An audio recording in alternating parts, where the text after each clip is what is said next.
if this was a math problem, Yeah. the result will always be negative. There is no way like I am winning in this situation. I am Yeah. living in an ecosystem made by people who are incredibly intelligent, and I'm providing something to the system which the system will benefit out of.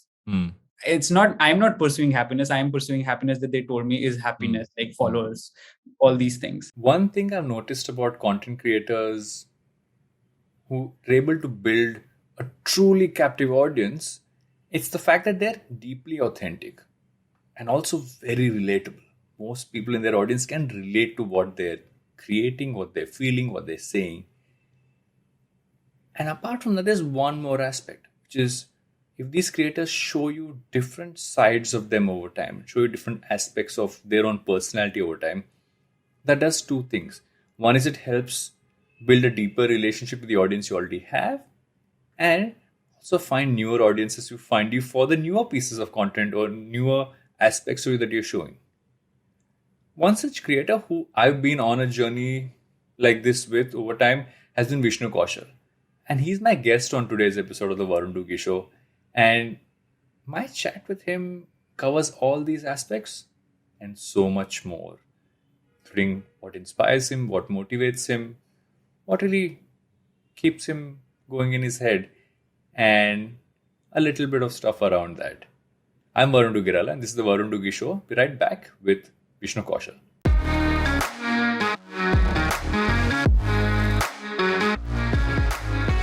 Hey Vishnu, welcome to the Varun Duggi Show. I'm glad we're finally doing this. We've done a panel discussion together, so this is a better way to have a chat, I thought, than having other people also in the conversation. Yeah, we've had like an icebreaker already. Now this is like I am pretty excited. I think that this is actually one of the first few podcasts that I'm doing, because so I've done my podcast, of course, but I don't like the idea of being interviewed, but I felt like what you do is much more conversational. Yeah. And I love having conversation. I feel that that is the core of everything that I've done and like how I've grown in my life in general. So I just really felt that, oh, I want to have a conversation, does not matter on camera, off camera. So yeah, excited. Yeah. So I think that's the whole point. And most people look at podcasting and think it becomes an interview, but it's a lot of fun if you have a conversation. Less pressure also, because for everybody gets to have a fun chat, and at some point forget that you're recording, and make it seem like that. I saw something interesting the other day though. Someone said that you should do podcasts with your friends, because when will you sit and have an intense 1 hour conversation with your friend with a mic on? And I was like, that's an interesting angle, because other times it becomes like a lot of time pass. But I think it's worth a try, and I should do this with a few friends to check out how that goes. For sure, dude.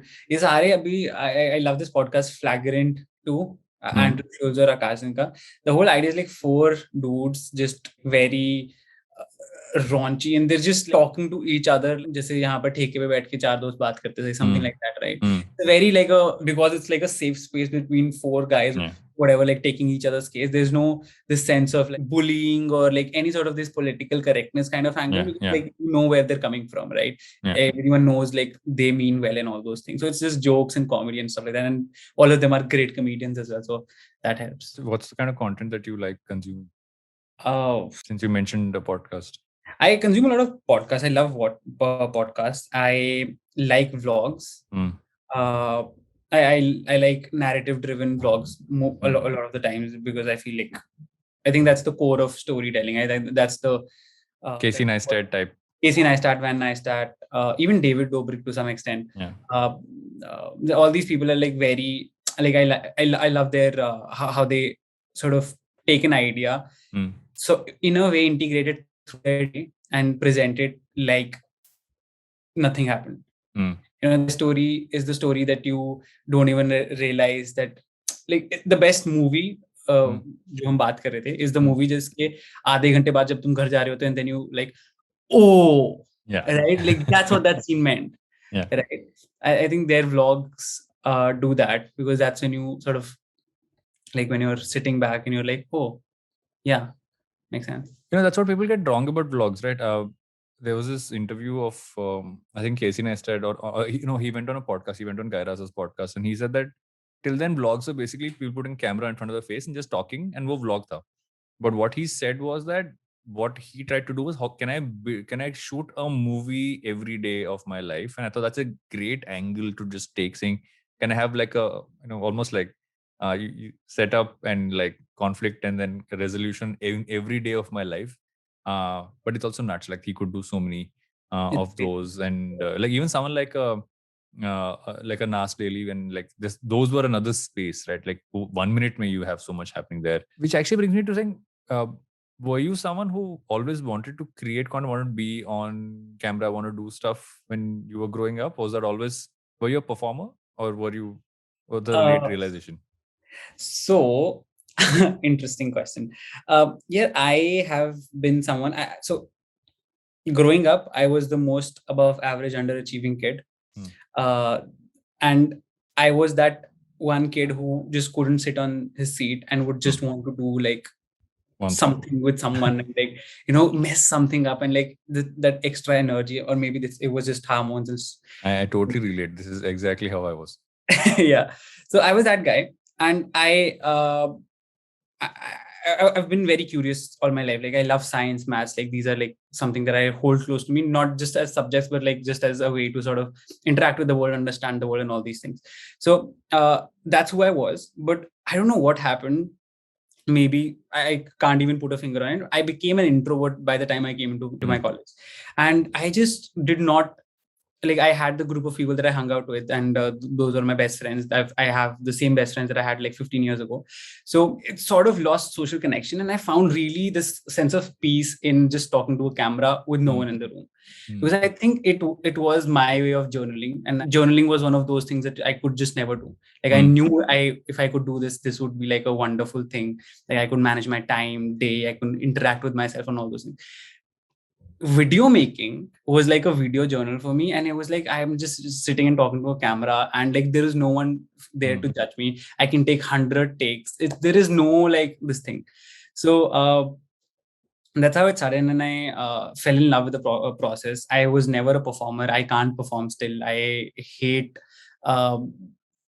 if in a room I have to speak something, like address people. I'm like, that's not good, can't do it. And it's very weird because I came from that point. I was in this organization called ISEC, right? And there was a lot of public speaking, all those things. And I did that. I did all of those things, right? I don't know, for some reason, I just transitioned like all the way onto the other side of the aisle. And like, yeah, this is who I am now. So you mentioned journaling, right? And not to sound creepy at all, I know that you shared a story with something you were reading and you underlined and it was focused on journaling. Was that something you were trying to do around the time when you started when you put a camera on, and before that, like, because that's where you get perspective, right? You get perspective on, okay, this is the kind of content I want to create, comes from you realizing that this is what's happening in the world around you and all that stuff. So was that almost, did you go from try journaling and then move to this, or was this just simpler to pick up and say, I'm watching the world a certain way, so let's make that into content? So I was a very dumb kid, yeah. By that I mean I was a very like unaware. I did not know of things. I did not know what marketing meant. I did not even know, like, when I took engineering, what engineering meant. What like I did not have that awareness. I was like मेरे marks ने non-medical decide किया, मेरे non-medical के marks ने मेरी engineering stream decide करी, and that's what the flow was, right? There was no. What engineering did you do? Computer science engineering. Mechanical किया था मैंने, so I know exactly what you mean. Yeah. So, and the inability for me to like understand code, decide the fact that I'll take a job in marketing and like, sort of combine it with my curiosity for video making, and that eventually turned into me making videos for myself. Anyway, I just deviate a lot, so please feel free. No. Best thing about podcast, you can deviate and segue wherever you want. Yeah. So, what was the question? The journaling aspect. Journaling. Like, was that, did you start off journaling, or was the video one like, okay, picked it up and it all? Because when I see your content, a lot of it feels like, okay, this is an insight I've kind of gotten by seeing the world around me. And you just have a great fun take on it. But at deep down, I've realized the people who create the funniest of content have like deep insight. This is happening around. Like it's relatable. It's an insight I have. So did that almost start off journaling, or did that just naturally kind of come out? No. So journaling is something that I've started doing like regularly now. now that I have a lot of work that I need to organize, and I can't organize without journaling. It's just something that can't happen. I have to put my thoughts down, or I'll just lose out on a lot of great ideas, and need to that pursuit of organizing, and that's something that I'm still working on. So that's something that I have to I'm still in the journey of sort of understanding and getting better at it. But yeah, जब मैंने videos बनानी start करी थी ना, when I made my first YouTube video, it was called types of people on Snapchat. That was what was trending then. I wrote the script on paper because I had a very shitty laptop. I wrote the script on, it was itni badi diary thi. I wrote it word to word. I orated it word to word, exactly वैसा का वैसा. So that was also a form of journaling, right? Putting your thoughts down. That's the basic essence of it. So I was doing it without realizing I was doing it, without a purpose of, now there is a purpose. I want to get better at things. I want to get more organized. I want clarity of thought. I want to find that mental peace and all those things. Now journaling is attached to that. It is a means to an end. Back then it was just something that I had to do to, it was just something that was just, it was in itself a step, right? It had no end. So it transitioned, but I'm still working on it. What I find interesting about your style is it's in one part, it's got a great genre to itself because it's a lot of fun, but at some point you are not letting it stick to one bucket, right? You're doing really fun content, which is relatable, which most people get. I want to understand your fascination with zodiac signs. I haven't seen the Leo video yet, if it's come out while we're doing this. I've been waiting because I'm a Leo. So I'm like, two of my ex-girlfriends were Leo. I've put my whole energy in that video. Oh no, fuck this shit. I haven't seen it. Oh no. And also on the other end, you also, a lot of your content, say around fashion, around masculinity, there's all of that, right? So the different sides of you that come out in different pieces of content. Did you start off with one place and then over time you felt like, oh, this is one side of me that I'm showing, I want to show more? Or how did that kind of evolve? Yeah, that's a great question. Yeah. I started off with a lot of things. Then I found one thing that worked. Then I tripled down on that, 10 times fold on that. And then when it worked, I sort of came back to a lot of things that I love doing. This is one of my core beliefs, something that I've learned while creating content, is that in general, no one interacts with the world in one aspect. No one is always happy. No one is always, making jokes. No one is always sad. No one is always philosophical on all those things. No one is always talking about fashion, right? And for me to put one aspect of my life, it just felt very inauthentic. It just did not feel natural. It's like I am pretending to do this. So for me, I started Vishnu because I was really borderline depressed. I am using that word very carefully. I was borderline depressed because I feel like after a point where you sort of achieve, I'm not saying I'm successful or anything, but when you sort of achieve a benchmark that you've set for yourself in terms of content and all those things, numbers and all those things, you feel like, okay, what's next? Right? I am not going to do the same exact thing that I'm doing with having no purpose and all those things. I'm like, okay, I love writing. Okay, one of my medium term goals is to write a book. Right? I want to work on that. And what is the best way to do that is to sort of pin down my thoughts, make a digital journal of it, share it with people, get some feedback as well, see what connects, what doesn't connect, and sort of compile it down. I have this folder in my notes where I keep putting down all my these blogs that I write, and eventually I'm going to turn them into chapters and all those things. And I felt like this was I don't want followers here. This is not for followers. This is something I do which helps me refuel myself to do something that helps me financially. Yeah. Right? So it's kind of a mix of. There's another creator I'm reminded of when you're saying that. There's this creator I love following called Nathaniel Drew on YouTube. I love his content because I just find his content so peaceful. It's almost like what lo-fi music does to your his content is like lo-fi, and it's beautiful. So he did this other channel called No Backup Plan, and he did that specifically like what you said. He just said, okay, there's some kinds of content which people will say, why is it on this channel? You don't put up normal stuff like this, etc. And so he just does stuff there. But one part of what you were saying, which I know that most creators go through but don't talk about enough, is that you feel like you're on this endless treadmill of okay, I need to create X amount of content every day, every week, and you're going round and round. And at some point you're like, okay, is it going to evolve? Is it going to change? What other things am I interested in? Should I even try those? Has it been a thought about, am I plateauing? Or is it almost a thought of saying, no, I just want to do other things as well, or just like a mix of all this. How has that been in your headspace? I've always thought of like, what does it mean 10 years from now? Like whatever I'm doing right now, I just think of it like that. I think it's an engineer thing. Like your brain is sort of works like, okay, A, if A, then B, like what, and then like what is it? What is the whole cycle like? So I try to sort of figure it out like that. What if one day I'm just done with the kind of content that I'm making right now, right? I want to tell stories as well. What if I want to what if I'm working on that actually, and I'm trying to build that. I'm trying to figure out this new style that I want to start storytelling in, and all those things. And it's just something that I think as a creator, I think you might also relate to that, because you run a successful social media agency. Now also you started a podcast. I think might have branched from the same thing, is that, hey, like I want to do, I'm great at doing this. I've done this. It's almost like cheating on your own potential, which feels very unfaithful, right? Raat ko baith ke, I'm thinking that, okay, if there is so much I feel I can give to the world, and I'm only giving this thing, like, is that okay? Is that morally okay? Is that right? And all those things. And this is this fucked up part about reading a lot of philosophy, is that I fucking hate. Like, I agree. I read too much stoicism, read too many of those. I think all the content I read and watch these days is connected to philosophy. It can really screw with you, because you are literally saying you will overthink every single thing. And not just like overthinking. It was great. Like I used to think like, oh, sucks, overthinking sucks, and all those things. But like I sometimes feel like, oh, I wish I could just go back to that self version of mine who just did not fucking care about a lot of things. You know, just it was just action, thought and action. There was no thought and like you mentioned, the overthinking, so much more complicated. Like reason, like where is it going? What is the purpose and all?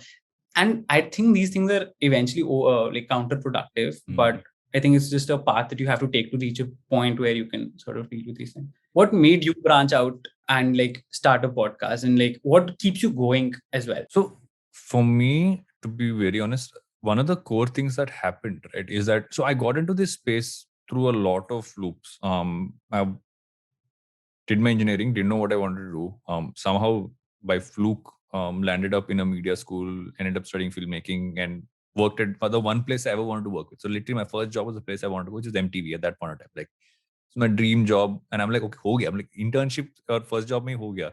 Yeah. So by the time Glitch started, a lot of my work was non-creative for the longest time, and it still continues to be non-creative. And I didn't have the confidence that I could actually do the creative side of anything in this space, because you also get comfortable now. You know, this part I can do. It's now risk-free because I do this. Do I put myself there? I'm also extremely self-deprecating. I'll make fun of myself. I'll put myself down. I will undersell myself. It's a natural trait which I tried to fight many times. So podcasting just happened because I just got the opportunity to. I literally went as a guest on a podcast, and the IBM guy said, "Do you want to host a podcast?" And it was literally that.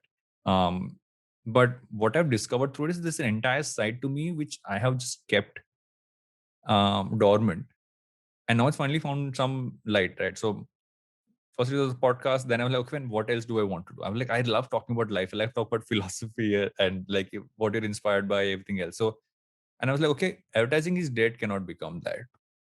Because it's great in its space. It can maximum become a business focused piece from an advertising focused piece. So I want to do that. That's how this show came about. Then I was like, okay, I'd love to do video as well at some point. So let's just let's see what we can do on YouTube. And then it became, and I work out every single day, if not 6 days a week. So I'm like, okay, that could be, maybe that's the way I can create reels. Because I've always been very nervous to be on camera, even though I've worked behind camera many times. So I just evolved that way. I think I've basically the more I discover that maybe I can do this. Like I'm writing a book right now, which is why I started the newsletter. I started a newsletter. I was like, will people even read what I write? So you get validation. And then you're like, it's so weird that you say that, because I can connect to almost everything that you're saying, from self-deprecating to like putting some things out to get sort of this feedback. Like, will people read? Is it like, am I even making sense, or is it just me that I'm making sense to? And all those things. Yeah, please, sorry, continue. No, the self-deprecating is an interesting thing, right? there are many people who say that, why do you have to be self-deprecating? And I'm like, that is my way of feeling comfortable. If I put myself down, or if I don't put myself high up there, I am lowering expectations in my own head, so less pressure on me. But to a lot of people, they're like, why would you put anybody down? Why would you put yourself down? And I'm like, please watch Friends. Chandler kya tha? I was like, that is literally what Chandler is, right? Chandler, because you're nervous. And that's really what I've always kind of dealt with, is the fact that no matter what you end up doing in life, like Evan Sokka obviously have had a successful entrepreneur journey, podcast has done well, but still a side of me saying, at some point, you will still not feel confident enough to say, oh no, I've done this. Yeah. You'll always be like, I did this, but there are other people also, or like, I only did this part, or you'll always find a way to do that. Find a way to not give yourself enough credit. Yeah. It's a constant problem. I try to deal with, but I don't think I will. It's a very tough thing for me, especially to come out to that. How do you deal with it? I don't. That's how. You're on the same boat. I think the only way, I don't care about it most of the time. The only way like it affects me is when there is like a performance pressure, because a lot of my work has that performance aspect of it, like performance in front of people, right? And that is where I can't let myself talk myself down, because I have to overperform. I have to give my best. In fact, like I have to reach a place or do a best that I don't think I was capable of doing. And that is not possible if I'm self-deprecating myself. So that is where I like sort of take charge. I watched this podcast, Andrew Huberman ka. Super smart. It was a deep science, that is, but very interesting. Very interesting. So he's one of his podcasts, he was talking about anxiety and stuff like that. And I have ton of my mental health issues, and I tried a few of those exercises, some of them breathing exercises, and I'm fascinated by all the breathing exercises and how they function. So a few of those exercises really helped me, because they sort of help me just center myself right before I'm about to perform. Or for example, right now I'm doing this show, which is sort of an explainer show. It's like Patriot Act / Jason the Silva ka nahi aata tha National Geographic. Similar, like it was a little. It's an explainer show where we talk about everything that has any financial implication, from NFTs to sneaker culture to all those things. Explainer show. Now I got really nervous because I've never done any kind of those things. Like I've never even thought of it. The second I think that where I am from, like a city called Panchkula, which is like tier 2 city ki sister, choti behan, sister. Like I can't even, like I'm like, okay, these are people in Mumbai who do this professionally, probably work with stars and stuff like that, and I am here literally nobody in my eyes, at least. It's just so weird. Like when the camera turns on, then it's just me and the camera. Like I go back to that same kid in the room with the camera who's just talking to like when till the camera is on, I'm super awkward, super all those things. I'm like depreciated. But like the second it's just me and the camera, I'm like, let's do this. Yeah. So it's the same. Like, you put me in front of a mic and hit record and I'm fine. But I feel like I'm terrible at presenting in general. Like,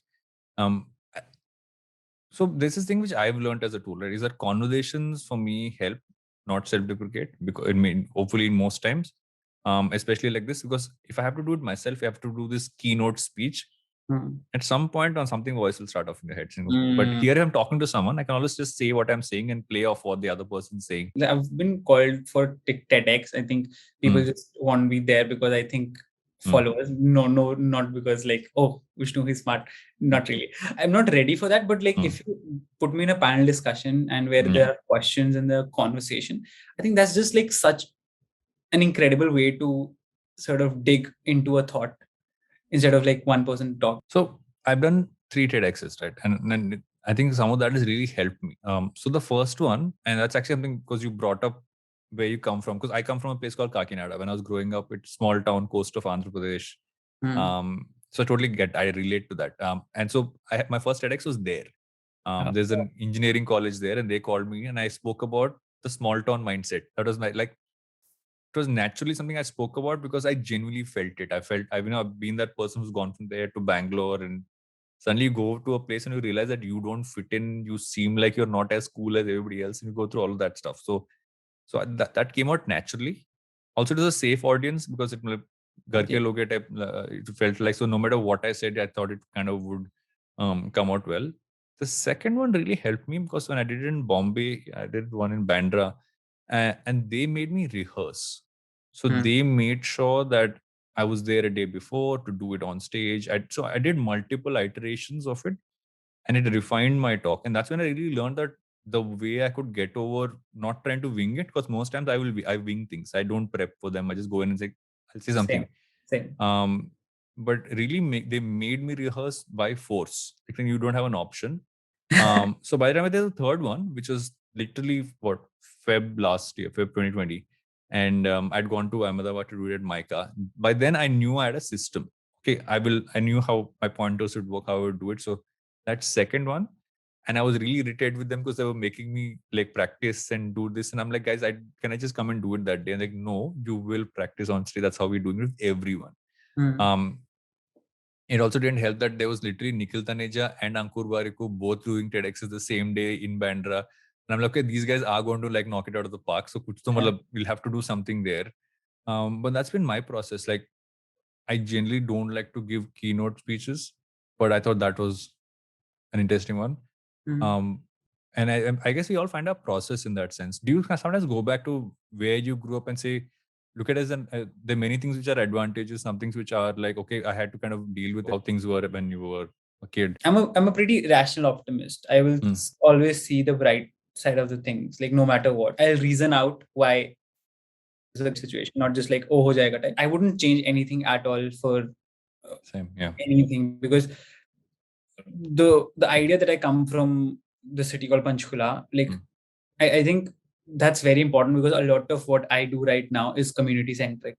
I really try to make everything about a community, like all my content, everything is with the goal to create a community of people who can interact with each other, relate to each other.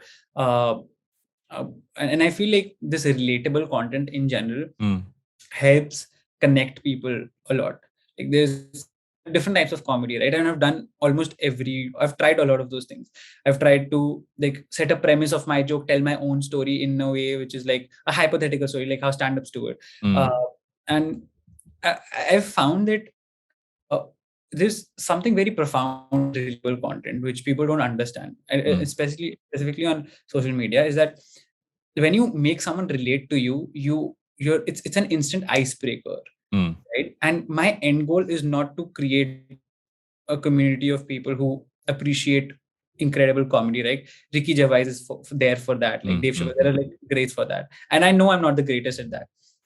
But I really love the fact that when you make people relate to the fact that, oh, your mother and my mother speak the same way, right? And when like on Vishnu Do, I do the exact same thing as well. I talk about my insecurities a lot. I talk about all these things, and I think that tag of relatable really helps you create a community of people. And that's what I've wanted. Like, when I first set up my Gmail account for my work, when I was like starting out to send grants email, in the signature I tried creating India's kindest community.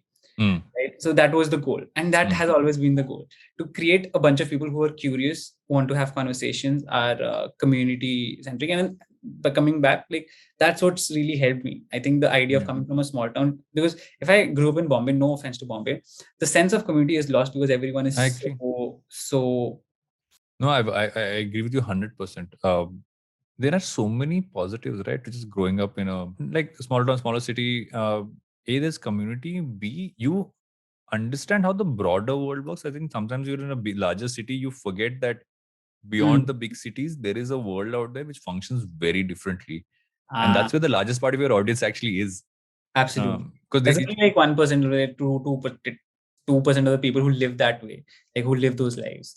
But like people like from at least we come from, they function differently. Like, at least in my city, if people don't want to work, they don't work. Like, they're not driven by money.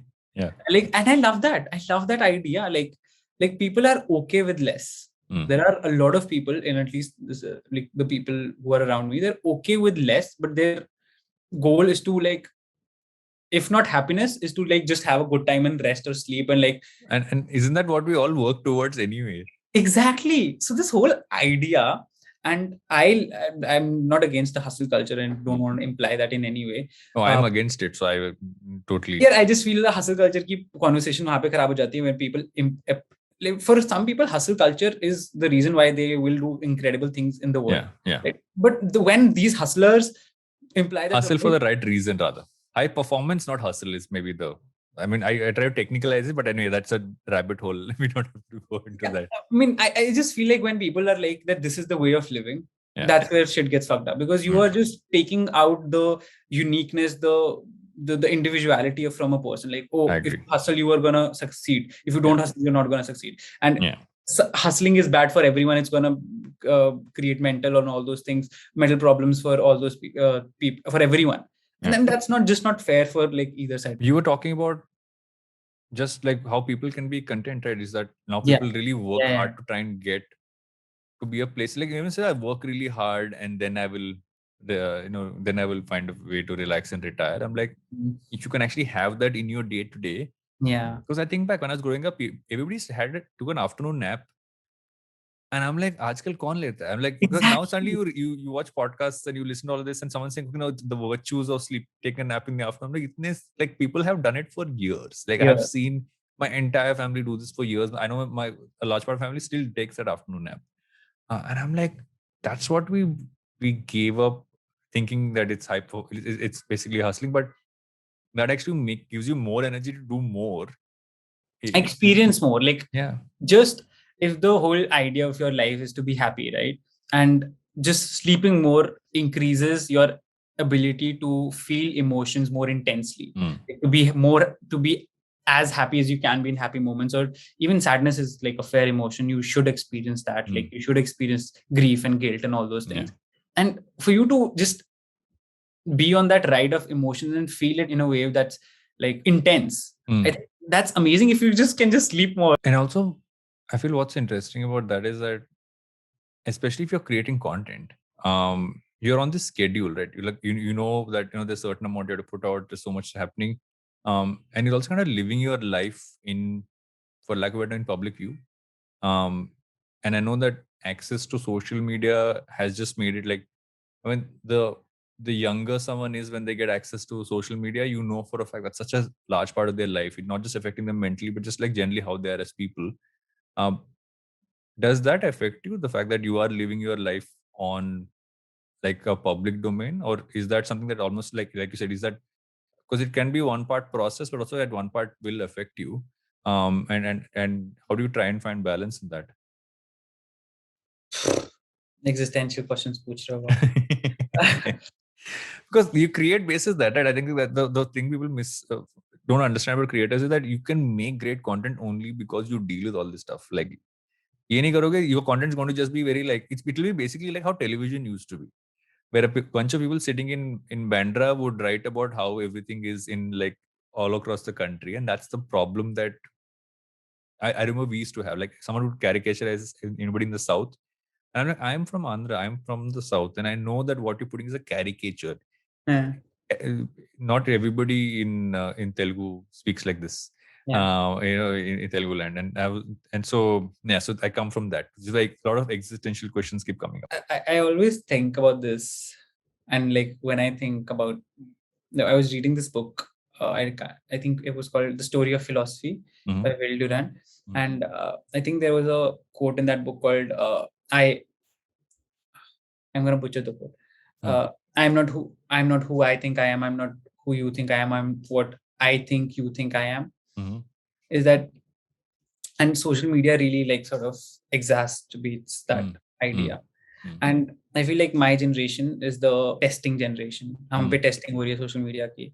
So all the mental problems, all the mental health problems, all these problems, physical problems, all these problems, we're going to be the case study for it. Like how long our age is, what's our longevity, the happiness index, and all these things we're going to figure out when we die. So it's going to like great. But like for me, I feel like the thing is that at least I am still figuring out, and this generation is still figuring out social media. And by the time we figure social media out with our limited intelligence, there's someone super intelligent who changes everything. Right? The second people got comfortable with YouTube, you have short form content. The second you will be comfortable with short form content in the sense that now what happens, what to do, and all those things. You'll have virtual reality, and then you have AR and all the bullshit, right? A social media where you virtually relate with the fuck all things. Yeah, everything's happening. Then what did Mark Zuckerberg call it? He feels the future is going to be the metaverse, and I'm like, I don't even want to know. You won't even want to get into that shit. And then Elon will come and you're like, hey, put this chip in your brain and you can just interact with social media without even like speaking, moving, or whatever the fuck he wants. Basically, then the Matrix will happen, and we're like. And like, but the whole idea that it's a new thing. It's a really, really new thing. And I don't think we emphasize that enough on that. Like, it's so new and we have such little knowledge about it. We have no training about it. And there are incredibly intelligent people who are manipulating this. If this was a math problem, the result will always be negative. There is no way like I am winning in this situation. I am living in an ecosystem made by people who are incredibly intelligent, and I'm providing something to the system which the system will benefit out of. It's not, I'm not pursuing happiness. I am pursuing happiness that they told me is happiness, like followers, all these things. Money is the only thing that has been the same, right? But the pursuit of money has changed. The meaning of money has changed. The value of money has changed. So there's so much. Like, this is an incredibly complex and deep conversation. You can just literally talk about this. You mentioned money, right? I think that's also the thing. Is that on one end, you're also going to a scenario where you're saying till now your job, your thing was just create content and you would make money in a few ways. Now the ways to make money is just becoming more. Everybody has courses, or like, getting into acting, getting into hosting, getting into creating their own businesses. In some ways it's fabulous. In some ways it's also scary because you don't know how this is going to go. That's what I'm thinking. So I see this as, it's great for some people. It's incredible for some people, like this whole ecosystem, right? And some people will have to mold into this. What about people who can't, right? There are some people who will, I think, would have been great in an ecosystem like 1970s in an XYZ country, where all you had to do is to study, get a job, and had that 9 to 5 life. And then you come back home, you have a family, you have, you work on something you're passionate about. You maybe write one book in your whole lifetime, and maybe after you die, that book gets famous and whatever should that. Maybe that was the kind of person you are. The problem with this, at least my problem with this whole ecosystem, is that there is a unified idea of success and happiness for everyone. Correct. Every kid you'll ask, like, I think there was a survey where 30% of the kids want to be YouTubers. YouTubers and content creators. That's fucked up. I mean, I'm not saying that. Not only that, a lot of these kids, and a big percentage of them just want to have a startup and have an exit before they're like 20. I'm like, jaldi kya hai? Uske baad kya karoge? I'm like, exactly. One of my friends, Deepak Ramola, you should definitely have him on your podcast because he's incredible author, incredible thinker, and loves philosophy. So I think you'll have a great conversation. He said that everyone wants freedom, but we don't know what to do with it when we have it. And that is like, we're all like pursuing money and freedom and all those things. And this is what happened with me. And I had my quarter life crisis like this year. Like, I achieved all those things and I'm like, what next? What am I doing now? What is my next plan? Because I thought I'll achieve this by 30, right? By then I'd have a lot of things figured out, like about myself and all those things. So I mean, these are these things that we don't know. Like, this whole new culture doesn't know. Or maybe where I'm just like panicking for no reason, and every generation has had a version of this for them. Yeah, and so I'm going to be 40 next year. So I'm on the other end of that spectrum, and I'm like, many times I'm like, can I actually do this consistently? Because, or the other question is, do I want to? And at some point, some things are a means to an end. Some things are stuff you want to do all the time. Like, I know I would want to podcast for the rest of my life because I enjoy it. Will I put up reels every day, every 2 days for the rest of my life? Maybe not. Maybe not. Yeah. I might want to write a book. Hopefully, many books in my lifetime, and then stuff like that. I think at some point you realize some stuff is permanent, some formats are not. But you have to choose. And I remember Rohan told me this. Rohan Joshi said this to me. He said that, if you put the pressure on yourself, you have to do stuff every day, and you're going to keep pushing yourself to just stick to that timeline, you will burn out and you will not be able to do it right. Take a month off, no one cares. Some people, engagement will go down, it's fine, it'll come back. But that 1 month will be priceless for you to like just be able to switch off your mind and do something else. And that's the only way to get out of that. And also helps you create better. I've realized that when you switch off totally, which I do rarely, I'm planning to do that now. I have 2 weeks where I'm just going to sit and write. And that really helps.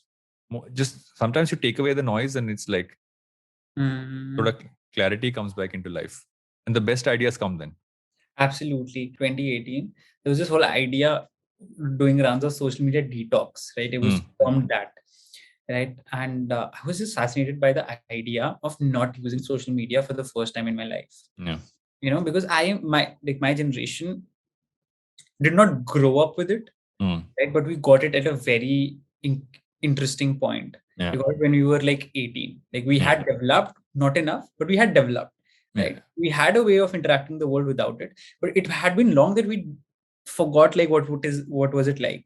Yeah. So I think 3 or 4 years into using social media every day of my life, I was like, oh, what was the life before it? Yeah. Like, yeah, let's take it. And the second the month I took off, the very next video that I made went viral on YouTube. And this was the time where I was a creator with 1.5 thousand subscribers on YouTube and 3,000 on Instagram. Right.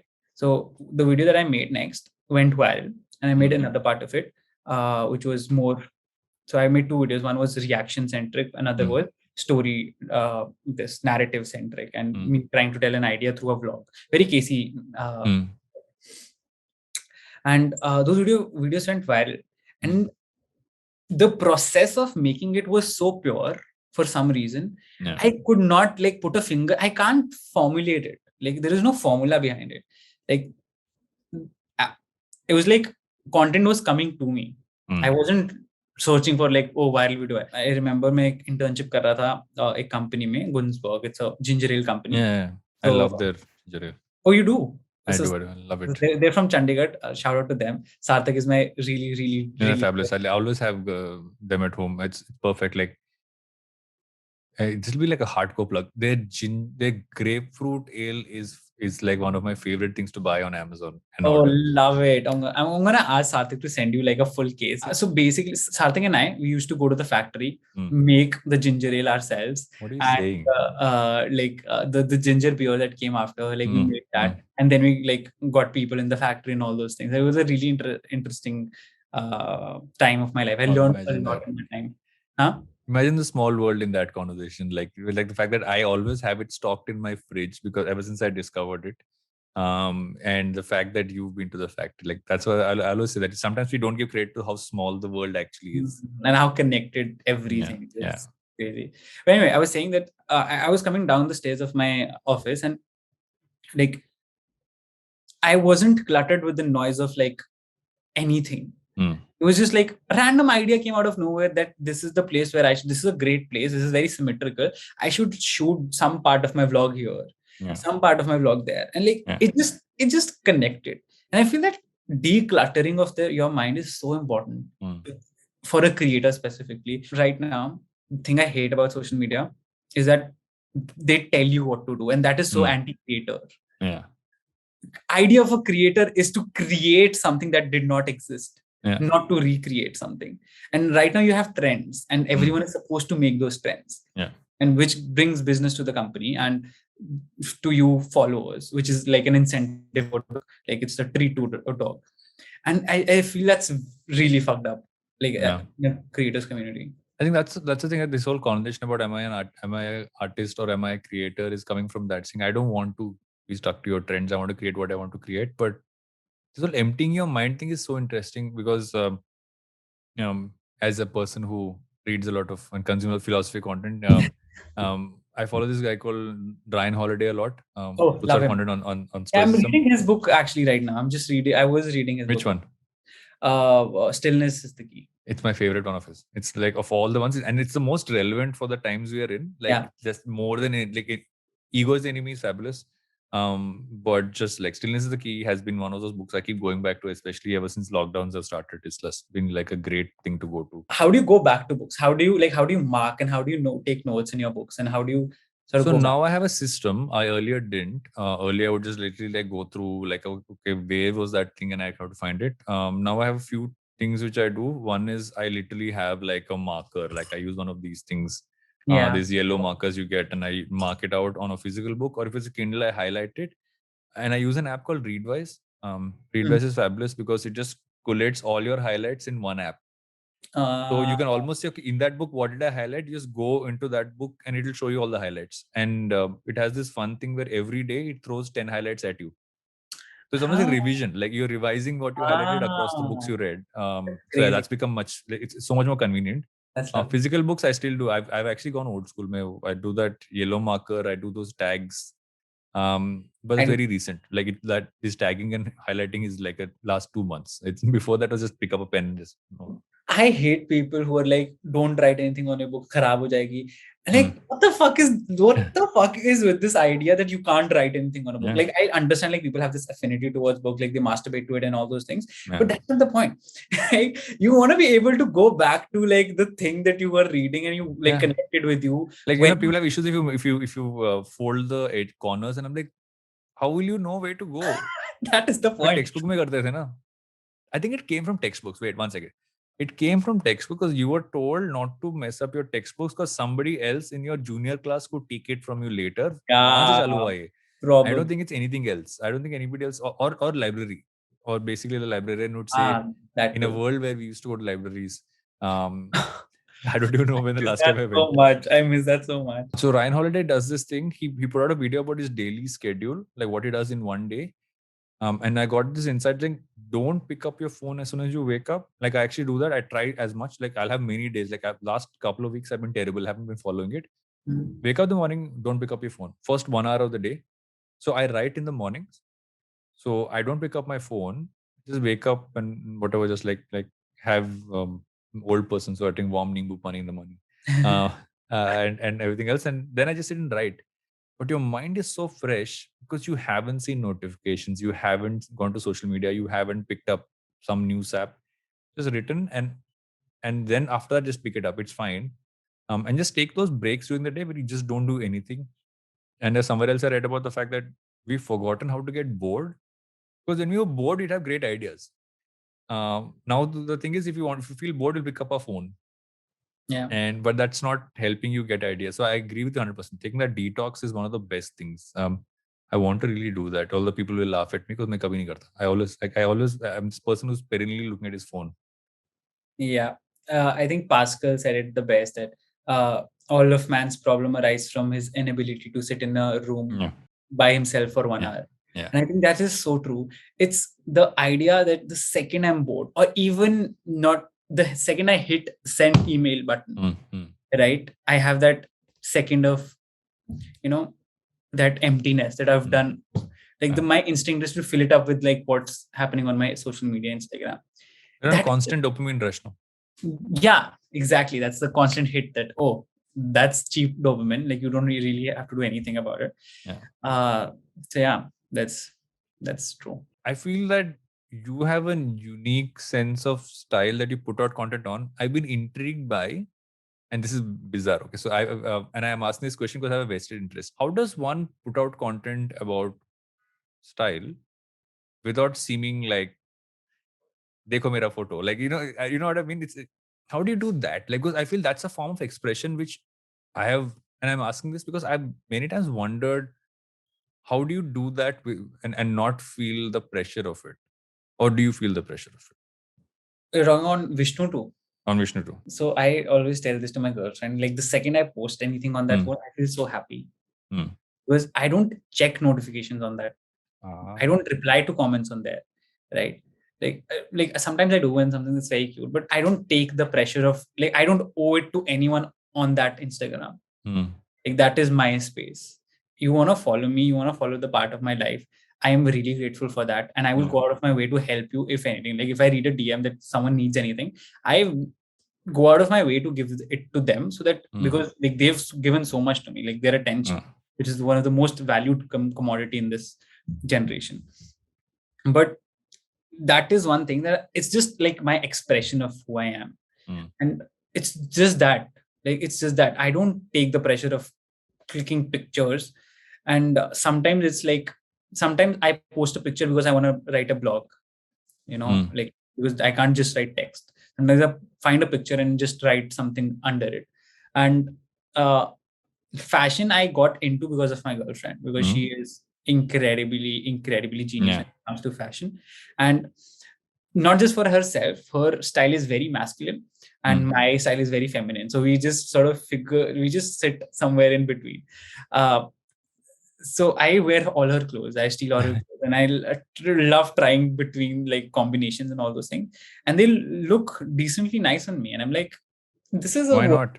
myself that I've never seen, and I look good. And I'm like, this portion, people really connect, people really vibe with that thing. The engagement on that Instagram is crazy. It's like 40%, sometimes like 50%. Like, where are these people coming from? Why? Because I don't make it's almost like you created a safe space minus the pressure of the notifications, because then you start to game it. You're not gaming it, you're just putting it out there. Like, I am, because I am not a fashion, like I am not even trying to tell you that this is what you should wear. I'm just sharing what I wore today. That is all I'm doing. And one person who does this incredibly in a different space, of course, is Emma Chamberlain. Yeah, she's fabulous. I love her. Like, her content is about nothing and everything at the same time. She is literal therapy. Like, that girl has gotten me through like really rough creative blocks.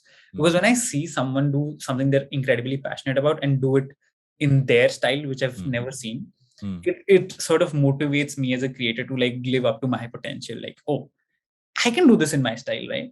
And I watched like her talk about in her bed, talk about how sick she was and the book she read, without making it sound like it's a book review, right? And like telling that, oh, I'm using fancy words because I've been reading a lot.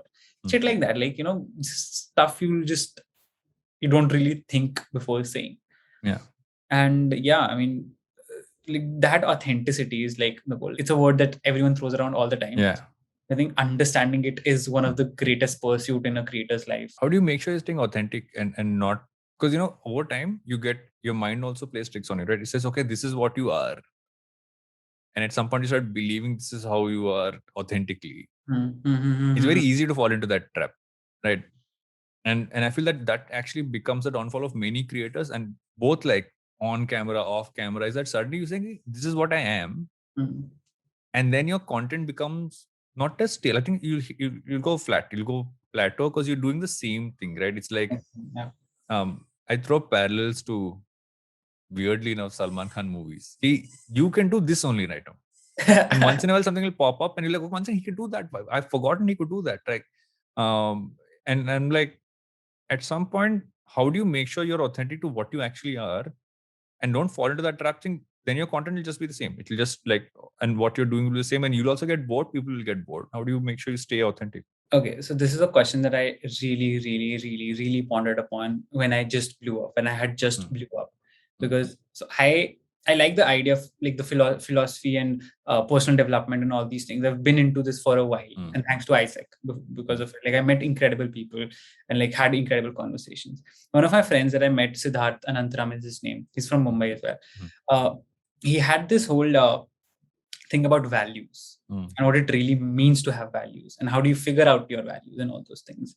So I think your values are something that align you towards what you're doing. Content creation is one aspect of your life. It's not your life. Yeah. Right? To be authentic doesn't mean to create authentic content. To be authentic, creating authentic content is a byproduct of being authentic in your life. And how do you do that is by staying true to your values, right?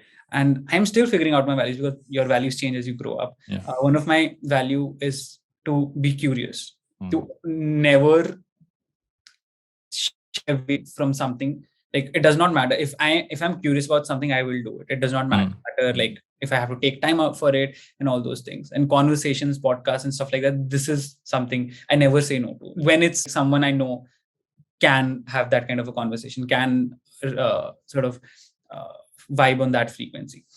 So one of those is that. Another, so you figure out your values, and now there are two questions. How do you figure out your values? And how do you know your values are yours? Which is like the second stage of your authenticity, right? Because how do you know that your values aren't based on what your best friend's values are? Because you're a sum of the 7 people you hang with the most, right? Now, the question to first thing, how do you figure out your value, is that that's what Siddharth told me, because he is really into this. He worked with Mind Valley, incredible company. They talk about a lot of self-development and all these things. So he told me that your values are most at display when you're either at your peak or at your lowest. So when think about when you were at your worst and you were really sad about something, what value of your was disrespected, was not there, like what in a sense that devoided you of that value. And when you're at your peak, when you're happiest, which value is that moment feeding into? Right? Is it curiosity? Right now I'm in this flow state where I'm talking to you without thinking, and like having this like I'm trying to think, like my curiosity is being fed into that value, like being curious, right? And that's how you that. But now, how do you know that you're not being pretentious and you're not lying to yourself to seem smart and all those things? So I think I asked him the same question, that how do I know that my values are mine and not influenced by people around me? So he said that that happens through application. Like when you apply those values, that's like a testament every time you have a conversation, is that are you still feeling that happy when you have figured those out? And it's okay to change. Like the idea is to be open to change. Today you're authentic. You in 5 years you've experienced so much. If you stay the authentic you were 5 years ago, you're not authentic, because you haven't evolved, added in the growth and all those things. So yeah, that was a really long answer. I'm sorry. No, but it was lovely, and I think there's so much there, right? Like, and I even go back to, see, you were being authentic when you said, even before this, the last answer, when you said that your style is feminine, and for many people that they wouldn't want to admit it, it can also very easily become someone's thing of saying this is my trope, which I think is, people will find it cool, because, and it comes from how you say it as well. And I feel many times if you say it for effect, people know, but if you say it when you really mean it, I think that's another, like, sometimes I look at that lens. When someone says this, do they really mean it, is many times in the tone. Because when you push it forward too hard, like, itna kyun push kar rahe? Matlab, is he just trying to prove this point? But if you say it in in almost a pure form, and maybe I can just say this because I've done too many podcasts, I recognize tone now easier thanks to all the connotations. But I think that's also one core thing. But I agree with you 100%. This is how to stay authentic is often a conversation I have with myself, because at most times you also don't know. You don't know what is authentically you, and I love what you said is the fact that you are what you need to figure out what is authentically today, not when you started off or when you were younger, because you also evolve. If you don't evolve, then what's the point? Yeah, because so for me to say like, oh, I've reached authenticity, right? And in 10 days, I've maybe had a heartbreak. I can't stay authentic. Like that experience in itself is so, I can't like be the same person I was 10 days ago. It's a huge factor to add into. And I actually want to ask you this, is saying that, do you often ask yourself what do you really want to be able to do as not just a creator, but in general? Like, do you look at, okay, this is where I want to kind of get to, not just in terms of work, but in life, and what you want to kind of achieve? Always, all the time. Yeah. I think my perspective has changed very recently, because pehle I used to think that what can I do? By that I meant that what can I create? What can I make videos of and all those things. Yeah. Right? That was central to my identity. Now it's shifting to me as a person. What can I do in general? Can I work in an NGO and all those things? Oh, I have this tool called content creation. I can magnify whatever the fuck I want to, because I know how to storytell. I know how to make it funny enough for people to be intrigued to watch it.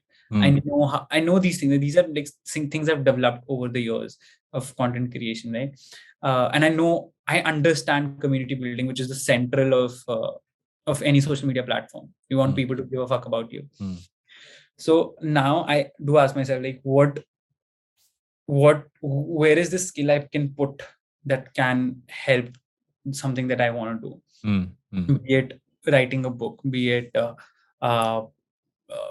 doing a 12-part series on finance, where I want to understand finance personally for myself. But I don't want to do it in a way that's just an interview. I want more into it, right? I want to explore more. I want to like maybe make a documentary series on finance and stuff like that, how generation, like all these things come up. So it's like that shift in perspective when I started thinking of content creation as a tool and not just like, that is not an end.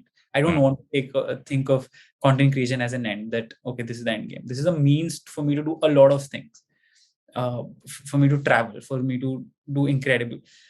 And I feel like I'm so glad a lot of people are creating content right now, because, and I hope eventually they figure out what they love doing, so they can use content creation to magnify what they love doing.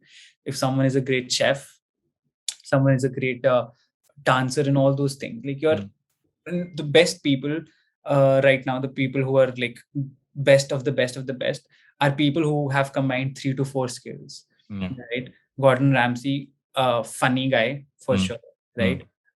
Great conversationalist, good on camera, also a great chef, right? It's Joe Rogan. It's the mix of things that makes a person incredible, like a very important person.